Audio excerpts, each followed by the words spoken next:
It's time to whiz it up with Shelley Whizin on Big Blend Radio's Quality of Life show today. I'm very excited to welcome Shelley back on the show. She's one of our Big Blend experts. And today she's joining us because she's got a whole bunch of news. She's been in creative mode. For those of you who haven't heard her on our show, just to let you know, she's the CEO of the Soul Diving Institute, and that is established to study and teach the art and science of being human. Very important that we're going to talk about being. That's the main topic of today.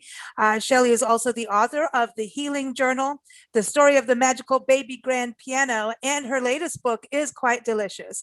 It's called What Do You Bring to the Table? A savory, sensory, and inspirational guide to living a yummy, delicious life. And that's what she's all about. In fact, it's all about being present, being part of life, and really enjoying life. She's awesome. It is good to have her back on the show, and I encourage you to go to her website, her new one. It's souldivinginstitute.org. So welcome back, Shelley. How are you? Great. Thank you for having me again. I always love playing with you guys. Yeah, we're whizzing it up. Diving into the deep. Yeah. So, well, this is so good. You've got a lot going on, and the one thing on social media I've been seeing is these the wisdoms. Because Shelley, so you've got the wisdoms going on, and that's something that is going to become a bigger part of what you're doing in regards to creating a website where you're building a community where everyone can connect, right? Totally. Exactly. I'm looking for serious fellow soul divers who love to have fun. Soul divers. Oh, do we get to wear flippers? Yes. Wait till you see. You know what I did? I did a video on, and I had scuba kind of like goggles and a snorkel, and that's my intro to the free event that I'm giving in the end of August 27th. Cool. Do we need armbands? Do we need armbands, or we'll be fine without them? You'll be fine. Okay, You'll good. be fine. Because they're not as fancy. I like the goggles. Yeah, I have goggles and I have a snorkel here, and I have a background with water divers. So very cool. I want to go fun. diving now that you talk about it. Snorkeling. I know snorkeling is fun. I know. Snorkeling is great. It is awesome. Isn't it? Oh my God. It's so fun. Have you ever tried scuba? No, I don't know. The tank thing, we haven't done that. That's kind of weird for me, but I would do it. I would definitely learn, and I'd like to, but we used to snorkel all the time when we lived in Kenya. And it's so exciting because there is a little fear factor because you do see eels and, sharks and things, but it's so exciting because you never know what you're going to see. So you do overcome fear, but the beauty that you experience, there's nothing like it. You really, it's mind blowing, to me. And that's the beauty of life. So I love that you're doing soul diving and, Shelley's wisdoms, but this free event in August, and I believe it's August 27th. This is an online event, so people can join from around the world. Yeah. Okay. So tell us, what is it called? It's called Soul Diving with Joy. Oh, so we can wear goggles. That's right. And I'm introducing 3 B's, BE''S, to being a happy you. Okay. And the first B is be leaving. And the second B is behaving. And the third B is becoming. Oh, I like that. The behaving. Yeah. So the premise is that everything in life, every single thing in life is based on a belief that we have. Everything, everything, life, death, what it means, anything is based on what you believe. So believing has a big, big, big impact on how we live our lives, and how we behave, which is the second B, is based on what we believe. So we behave according to what we believe. Right. And then who we become is based on how we behave. So we want to be conscious in every stage, in every element of believing. What are your beliefs? What beliefs run you? Are those beliefs yours? Or are they from something that you adopted from somebody else, what they said? Your parents, did they pass on beliefs to you that weren't yours, that were theirs? And I would never do that. I'm enjoying this. I'm listening, Nancy. I'm telling you. Well, listen, let's never do that. but this is let's talk about snorkeling because it's cool, right? So you could have, like I said, there's a fear factor. Yeah. And so I was taught, okay, if you're going to be, really, really scared, then you're not going to enjoy it, or you're going to overcome it if you want to, right? It's the same for me in mountain passes. Once I get on top of the mountain, I'm like, this is really cool. So I'll keep doing it, even though I'm scared to death. But I haven't died from it yet. Or maybe I did and came back. You never know. That could be a belief. But snorkeling, if you have that fear, your behavior is going to basically hold you back from really enjoying, right? Exactly. Unless you overcome that belief of fear. That's right. Because fear is belief, right? Yes, it's a belief. It's what it is part of it's not our fault. And why do I say that? Nothing's my fault. Because we're wired. Oh, that's good. Oh, hello. We're wired instinctively for survival. Right. Our first three energy centers, our root, our sacrum and our abdominal, the solar plexus, those are our first three root survival mechanisms. So when we were cave people, they were on guard. Those three centers were active in the brain, like a gazelle. Here's the difference between a human and an animal. A gazelle will graze in the grass, just chomp, chomp, chomp. And all of a sudden they will have an instinct that a lion or a cougar is around the corner. And it triggers that adrenaline, the cortisol, everything feeds the muscles so they can run like hell out of there, right? 15 minutes later, they're over it. They're grazing in the grass. Humans carry that fear, carry it so far ahead that there are no more cougars lurking around the bend, but there are coworkers and there are people and there are partners, and we perceive them as danger. Sometimes we perceive them as danger and we go into fear mode and we come out and we react from a whole different perception of what we believe. Again, it's based in that belief. We live out our life according to that belief. If we make that belief true, we find evidence. We look for evidence. Yeah, to prove your point. How many times you say? Then you manifest. Yeah. I think if you have dealt with somebody that you dislike, and then you meet somebody even years later that resembles them, or looks like them in some way, you automatically don't want to meet that other person. You almost have to talk yourself into meeting them, but you've already decided what they're like before you really know them. There you go. Just by sight. There you go. It's a sense memory. And when we trigger that sense memory, it takes us back into the past. We're the only animals that can go into the past and the future. The only, because we have a neocortex brain that facilitates that ability to think and perceive and talk and do all this communication. But we can use that for our benefit instead of staying in the fear and the negative. 100%. Yeah. 100%. I want to be able to go it's like Back to the Future. Exactly. I get the DeLorean. Exactly. Yeah. Exactly. So if many people, and we're conditioned this way, it's just part of the society. So we need to be aware of what that is, and then be aware and be conscious of how do we shift it within ourselves. How do we live from the inside out instead of being influenced from the outside in, from people or circumstance or the economy or anything else, to keep that sense of well-being inside of us? How do we do that? How do we find that happy us that sustains that feeling throughout our life until our last breath, which, as you know, is another one of my favorite topics.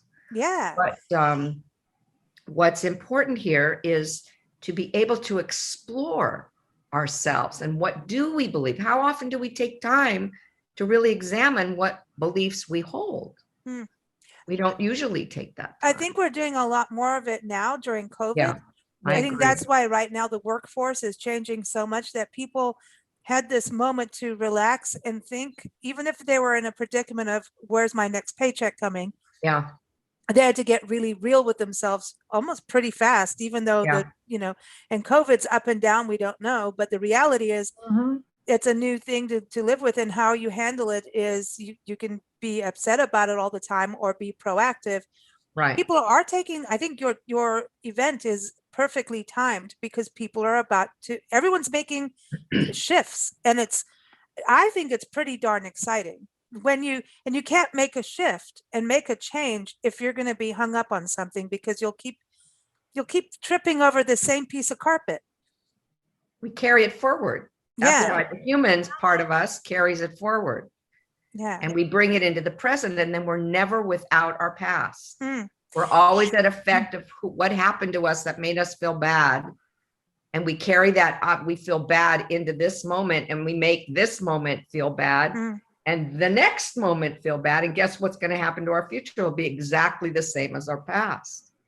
Nothing will change. I have a question about this. When everybody's going through these big shifts right now, a lot of it is professional. But isn't it because maybe we haven't really delved into ourselves without the professional persona? In a way, like we keep identifying ourselves, oh, I'm a doctor, or I am a homemaker, or I am a chef, whatever it is, that's who I am, versus, so it's about our career or our work versus who we are as an individual. Right. You see what I mean? I do.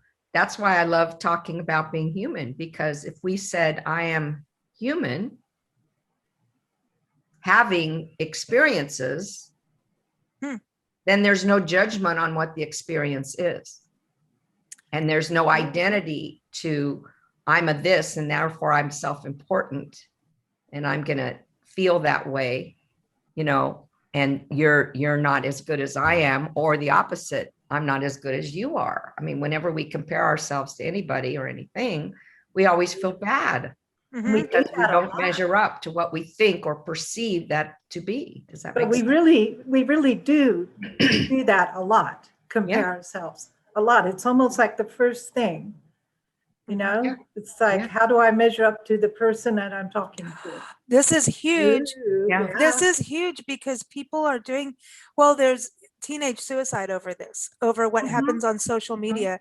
There are people, I almost feel like social media is a bully zone in a way, because it's like, how many likes do you have versus this person over here? Oh, you're not popular. But that doesn't mean that there wasn't an effect just because someone didn't push the like. Maybe they went off and read something and got enlightened instead of going push. So I wonder about that with social media, that we've forgotten who we are. We're just in this like, oh, I have to do this, I must be that, so that's interesting. Numbers are just numbers, so if you don't know who the person is that pushed the like button or the dislike button, it doesn't really tell you anything without the experience. You got to have the connection. Then so if you're talking to the person and they turn around and say, okay, I don't like you, now that's an experience that you lived through, and now you're going to wonder why, and maybe have the opportunity to ask, maybe have the opportunity to change their mind. But when somebody just gets a little thumbs up and clicks on it, whatever. But on the second part of this, hurts. On the second part of this, all those listening or watching this, please give us a like. Yes, please do the thumbs up. We want positivity. That's right. Well, look, every system has its own system.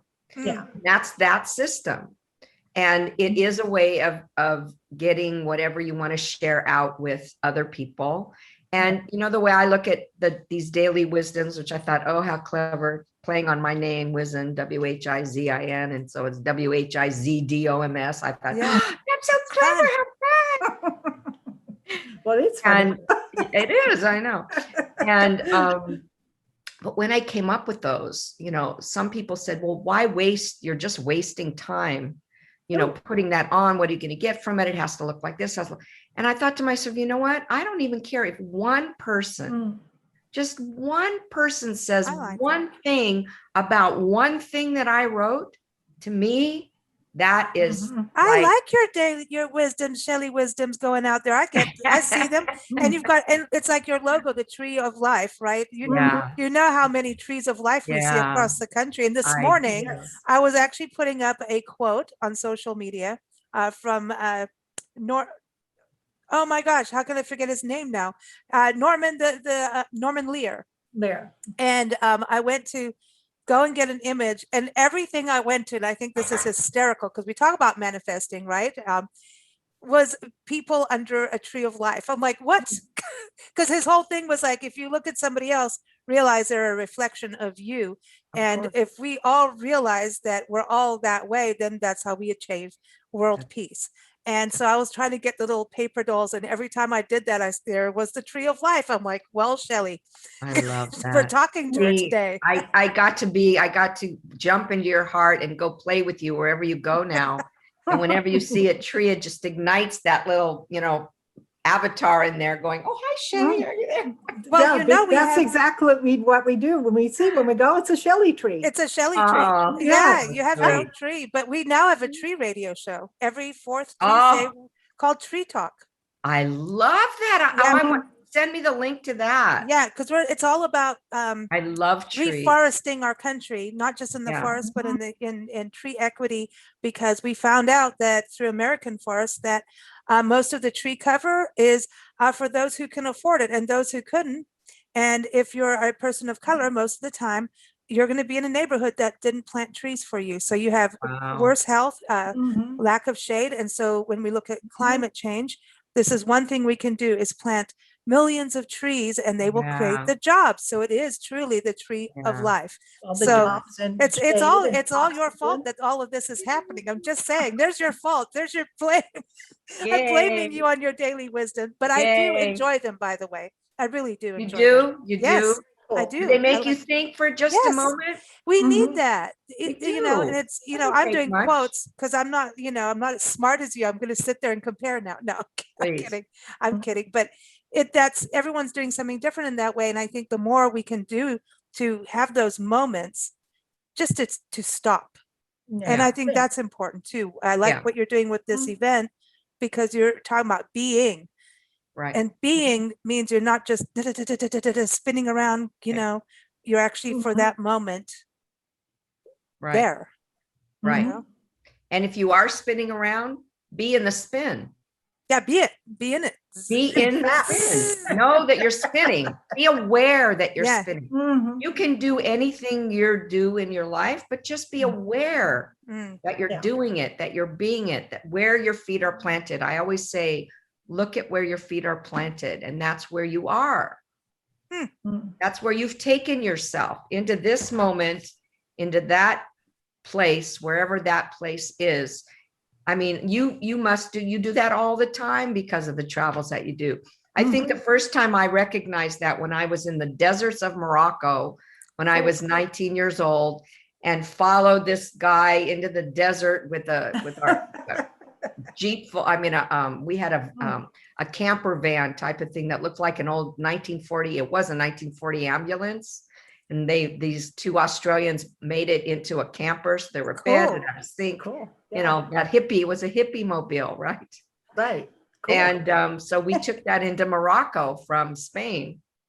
And one of the things that we did in Morocco was we went into the Medina and we met all these people. And I met this man named Sharif, who was the 15th son of the son of the 15th wife of his father.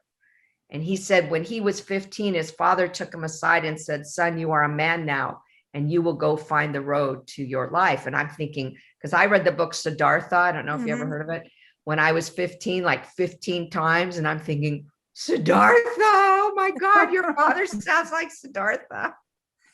So I wanted to meet him. So he said, tomorrow you will come to my village and I will show you where I live. And I'm going, oh, wow, you guys, all my hippie friends, you guys, we get to go to the desert, out in the middle of the desert. Turn left at that mountain, turn right at that mountain, no roads, nothing. Everybody going, Shelley, what are you doing? You're taking us all the way out in the desert. We could get kidnapped.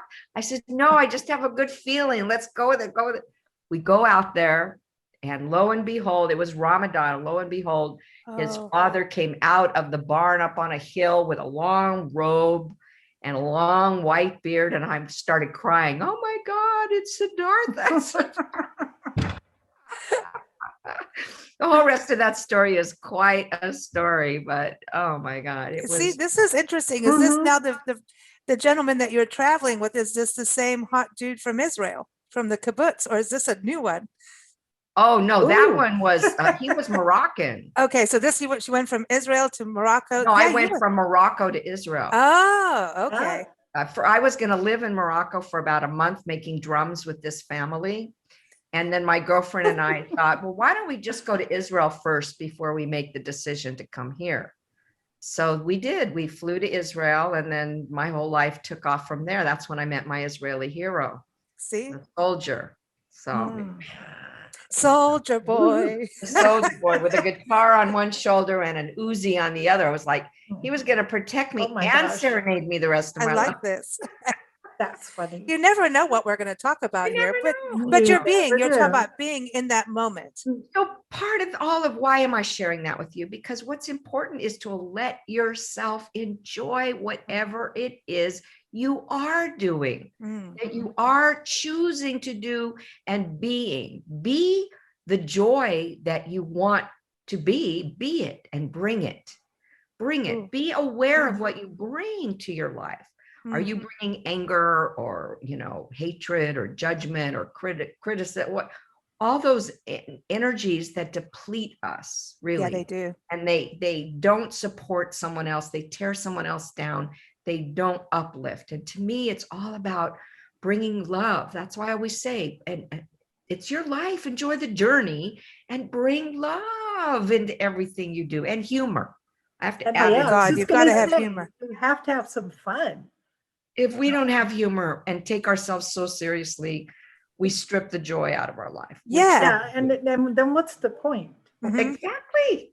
There is no point. So to me, you should eat, drink, and be merry. Yes. Yes. But go yes. for a walk afterwards.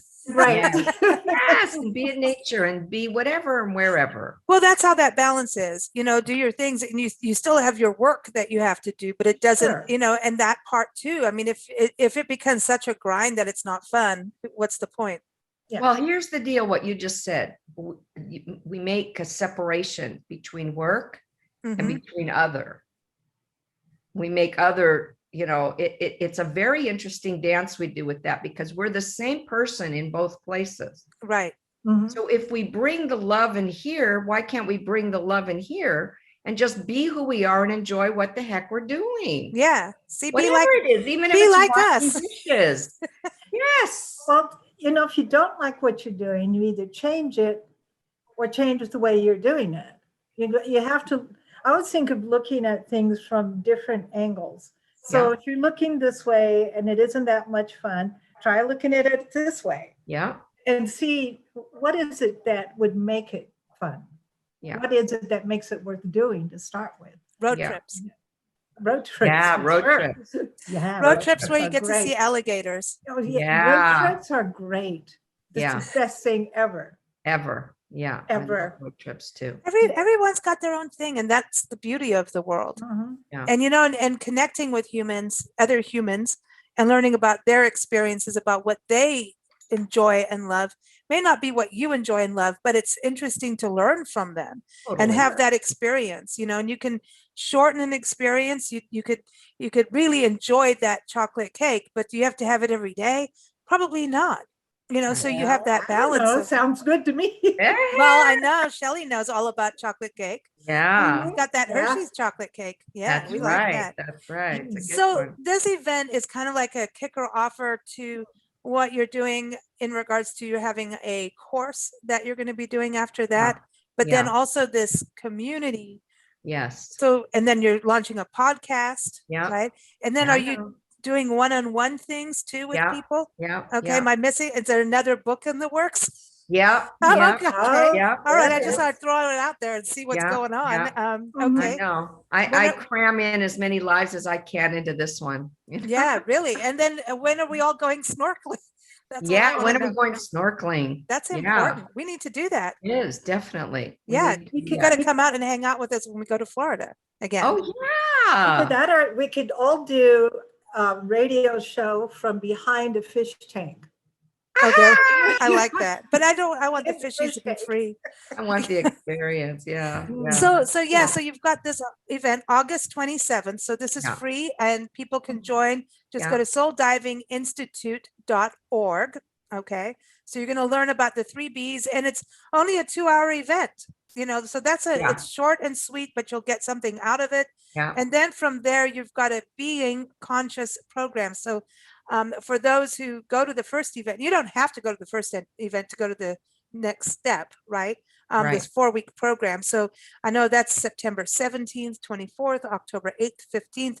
What does the Being Conscious program look like? Are you with others on Zoom? How is that going to work? Yeah, again, this time around, it's on Zoom. Mm-hmm. And which actually is nice, because then people from all over, as you know, can join. Mm-hmm.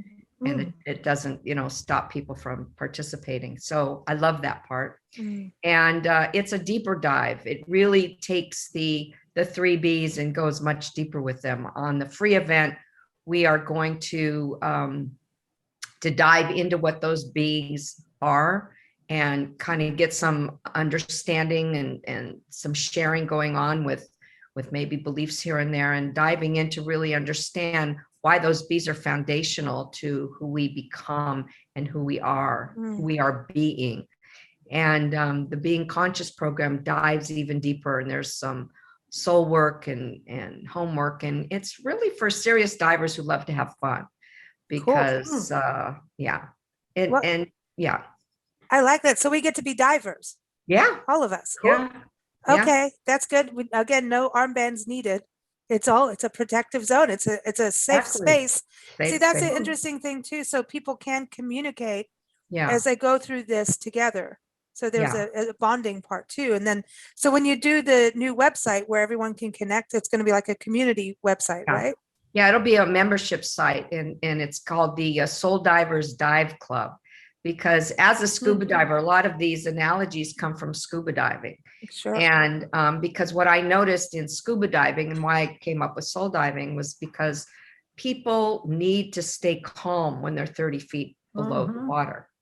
And you need to prepare yourself to dive deep. And even if it's 10 feet below the water or 20 feet, you need to prepare yourself. You need to understand regulation of your breathing. We don't breathe the same. We don't breathe all the way down into our belly. We do a shallow breath so that we can equalize our body, not go up, not go down, and stay calm and steady. And it's the same. Sometimes people don't know how to go inside. I have some clients who they don't have anybody to talk to like this.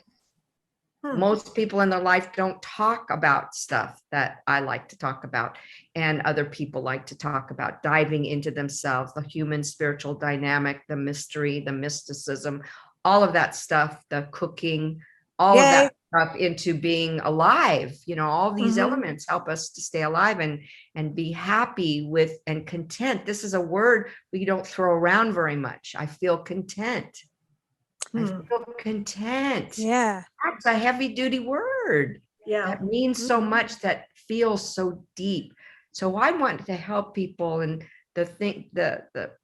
where I feel so grateful is that somehow I'm able to be that catalyst for people. And that's what I want to be. Just use that love that I have to share and give and do and all that, and find ways to help others fill themselves up with their own love, and having the human fall in love with the soul, and the soul fall in love with the human, and they have this beautiful, beautiful relationship on the inside, the human and the soul. That's cool. So you see, you are making drums. It's all about that rrhythm. Drums. He's making drums. We're going back to Morocco. Cool. I like drums. I like drums. The beat goes on. Yeah. Yeah. I like that. I like that. I like that the cooking element is still, a part of it, because that's another place where we can slow down and enjoy and, it's supposed to be a celebration when you eat. It's not supposed to be, grab and shove it down and on to the next thing in a great big rush. Right. When you think of content or satisfied, it's normally maybe really good sex afterwards. You're like, oh, very good. Yeah. Or it's after I'm really sitting good right meal. here, Lisa. Well, I'm just saying that content, satisfied is usually that or food. Yeah. Right. But then how do we bring it to the rest of our life, when we feel content? I'm happy just sitting here. It could just be that. Exactly. You're in the clouds. How can you not be happy? We're in the Do clouds. you think your world travels have assisted you in understanding contentness? Because I can just say that just being in this country, it's always this drive, go, go, go, go, which there's a lot of good in that, right? But I feel from the other cultures that we've, I was raised in, you're content with some very simpler things. And and during the colonial periods, that contentness was almost frowned upon.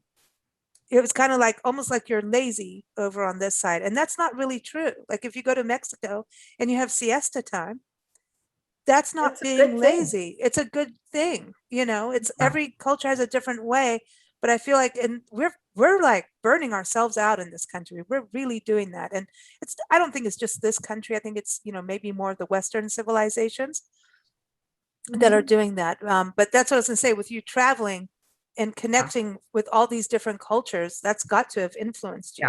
Yeah, that totally influenced me. I mean, 19, buying a one-way ticket to Europe and hitchhiking in Europe for 6 months set the whole plateau. It set the whole stage for the rest of my life. Yeah. I mean, it taught me trust. It taught me adventure. It taught me having experiences, and every day opening yourself up to having experiences, meeting new people as you do.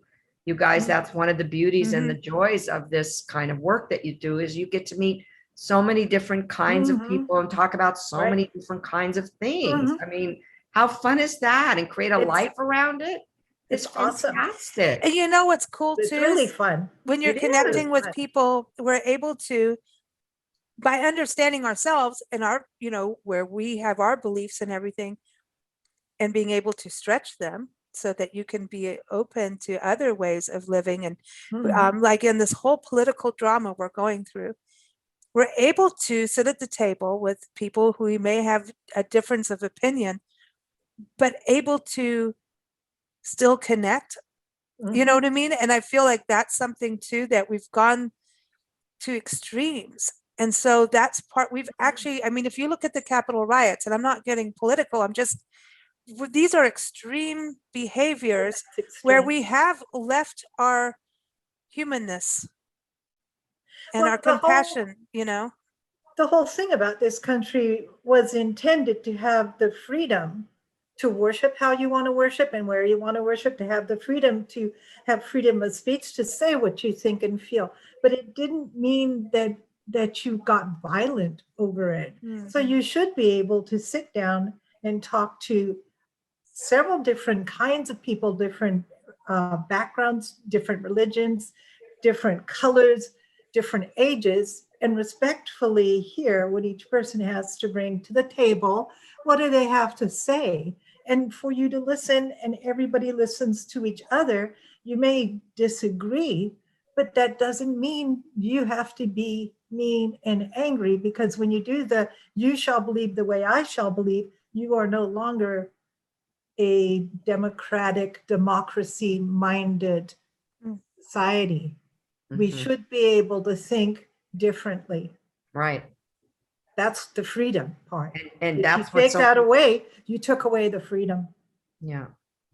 Yeah. So, so you can have different ideas. That's fine. But you don't injure, you don't be mean over it, because that's when you take the freedom. Not only do you take it away from other people, but you've taken it away from yourself. Because now you've locked yourself into one mindset. You are no longer free. Right. And that's based on a belief, whatever that belief is rooted in. Yeah. And, see. So this is what I think is so great with what you're doing. There's a personal side, but it's, of course, all of it's personal. All of it. We can, through individual work, we can heal our country and globally heal. Because it's not just this country going through stuff, So, everything. I mean, there's a lot of stuff going on around the world. So the more we can go back to being human, right, and enjoy, then it creates a bigger shift, a universal shift. Yeah. She's diving just for a little ripple. She's going for the big wave. That's right. I'm going for the big wave. I know. I love it.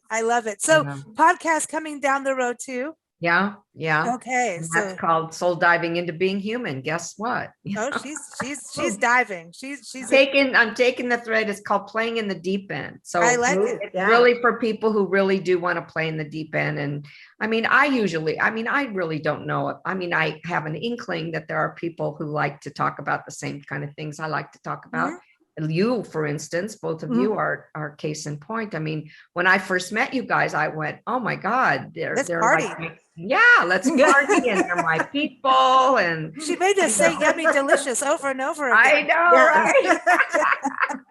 Yeah, I figure anybody who can utter those two words, yummy and delicious, in the same sentence, they feel good. It makes them feel better. How can you not say it and then not feel good? I don't know. And you talked about chocolate cake. Yes, well, and chocolate cake. You say yummy and delicious, and I can smell chocolate chip cookies. Right see, there you go. And it brings you a good sense of memory. With M&Ms. Okay, so sorry. that's now good. I'm getting in that mode again. Oh, Yeah. I know. So everyone, souldivinginstitute.org, and also want to give a shout out for the Yummy Delicious book. It's called What Do You Bring to the Table? A Savory, Sensory, and Inspirational Guide to Living a Yummy Delicious Life. You can get it on Amazon. You can also go to What Do You Bring to the Table? book.com. But again, everything is souldivinginstitute.org to keep up with Shelley, sign up for the free event or for the 4-week course, or also just connect with Shelley one-on-one, and also to keep up when she launches the Soul Divers Dive Club and the Soul Diving into Being Human podcast. Very exciting, Shelley. Cool. Thanks. Yeah, it's very exciting. Very, very happy. I feel very grateful, and I'm just excited. I don't know. I hope somebody is interested. Oh, they will. You're I think creating. so. You're creating. One person out there, right? Just one person. And listen, follow Shelley on social media for it. That you've got to have the wisdoms. Everybody wants the wisdoms. It's the specials. We like that. It's the specials. It is the specials. Yeah. Thanks so much, Shelley. It's Thank always you. a pleasure. Thank you so much for having me. Always, always a pleasure. Lisa and Nancy, you guys are just terrific. And You too. Thank you. I'm happy that I'm part of this little team here. Yeah, I'm glad Yeah. you're part of our family, our Big Blend family. Yep. And if you're going to be part of the Big Blend family, you do have to say yummy delicious. That's the Yes, rules. that's the password. That's it. I like